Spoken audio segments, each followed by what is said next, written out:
Good morning. Good morning, Roger. Good morning, Roger. How you doing today? Good. This is a nice little space you have out here. This raised bed is taking up a lot of usable space. Maybe we could pop this out and create a patio, a sitting area over here. It does get sun later in the afternoon on this side, so that's good. We could take and remove all this grass, prep the soil right, fertilize it, and give you a nice green area with some sod. And you think it'll grow okay? Oh, it will with that sun. Now, with this fence coming around, we could use that as a backdrop for some really nice plants. The first thing we want to do is get rid of these brick. They're not mortared in place, so I just want you to take them, toss them in the wheelbarrow, and get them out of here. Now with the brick gone, I'm going to use this transplanting shovel to pop these daylilies out, and hopefully we'll use them in our planting later. Now if you just take this, put it right in the wheelbarrow, we'll put them outside and store them.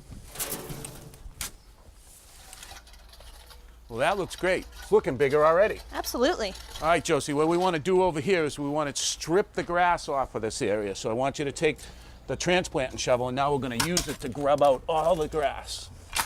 Now, your soil is really compact and full of roots. So what we want to do is dig down and turn the soil over. That's going to loosen it up and allow the roots of the new sod and plants we're going to put in to grow. All right, now it's time to amend the soil. We're going to add an inch or two of this local compost, spread it right over the top. Now you can start tilling it right in, turn it right in with your shovels. All right. Now with that raised bed gone, we have a proper seating area where we could put a table and chairs. And to make that seating area, we're going to use this pea gravel. It's going to be a good surface, but in order to accommodate that surface, I had to dig down 2 or 3 inches deep. And when I did, I found this drain pipe running through, so we're going to have to be careful of that. But before we do anything, we're going to take and put some fabric in here. And that fabric is going to separate the stone from the dirt underneath so it doesn't turn all into mud. So grab that, spread it out. All right, take it all the way to the edge. All right, grab me that piece of steel edging behind you. All right. And we're going to lay this down. You can see I cut a notch in the steel edging so it'll fit right down over the pipe. So I'm just going to unfold the fabric and we'll set the steel edging down in place. How's it look down there? Good? Mm-hmm. And what is the steel edging going to do for us? It's going to keep all the stone on the patio where we want it. All right, now if you take one of those stakes and put it in this slot, drive it right down through, it'll hold the steel and fabric too. Good. All right, just dump that right in. Stay on the walk. Stay on the walk. There you go. All right, Josie, just spread it out. Just 2 to 3 inches thick. He'll bring you some more, and then we'll spread the rest.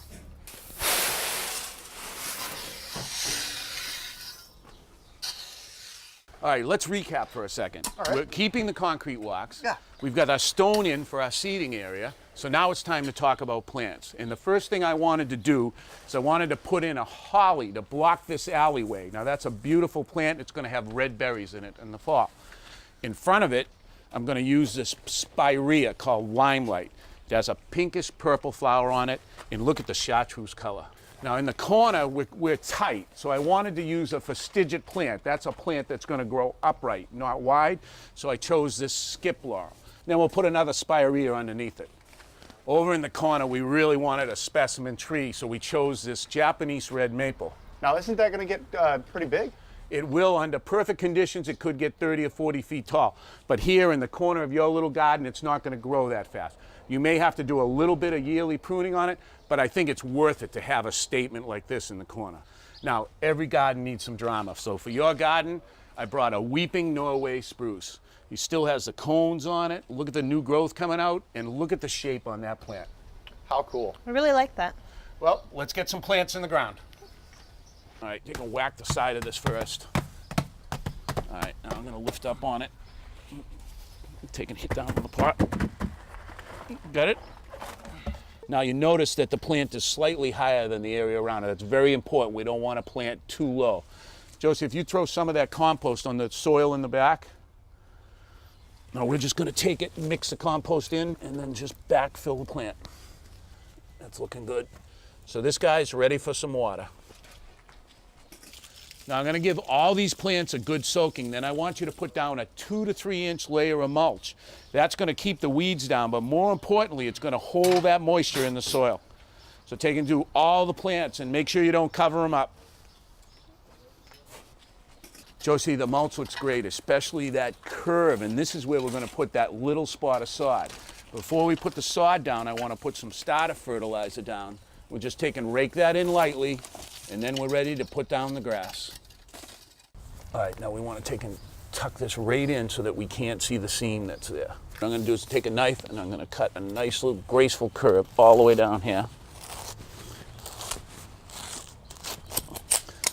I'm going to take this piece and see if it'll fit in that hole we have down the end down there. So, what do you think? Oh, I think it's great. What a difference. I mean, this morning we came here, we had basically nothing. Now we have a beautiful landscaping and a great seating area. Yes, I think we're going to use this tonight and have dinner out here. I really want to thank you for coming to Baltimore. Oh, it was my pleasure. I had a lot of fun.